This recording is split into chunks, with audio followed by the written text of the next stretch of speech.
Diversos estudos describen a asistencia de situacións de soidade non desexada, así como o impacto negativo que ten na saúde física e mental, constituindo un problema social e de saúde pública.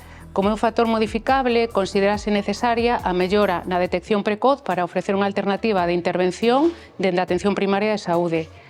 Polo tanto, a diferencia da soidade elixida e a soidade non desexada é un determinante social da saúde que constitúe un problema crecente e con tendencia a cronicidade e é susceptible de abordarse dende o traballo social sanitario.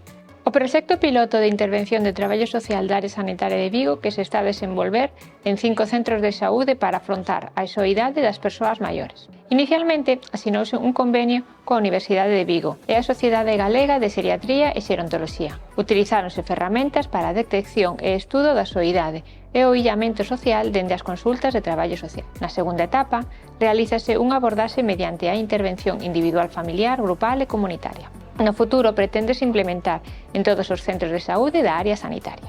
A abordaxe das situacións de soidade non elixida non contan no Sistema Público de Saúde de Galicia cunha estrategia global, constituído, polo tanto, unha realidade que, aínda que afecta a unha parte importante da poboación, pode estar infradiagnosticada, estando vencellada a perda da saúde física e mental, a patróns de hiperfrecuentación ou a consultas de saúde inespecíficas.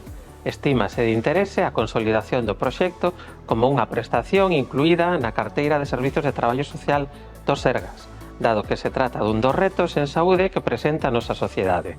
Para realizar este proxecto, coordinado a través do Servizo de Traballo Social da Área Sanitaria de Vigo, estás a levar a cabo unha pilotaxe cos pacientes dos centros de saúde da Cañiza, A Guarda, Moaña, Ponteareas e Valmiñón.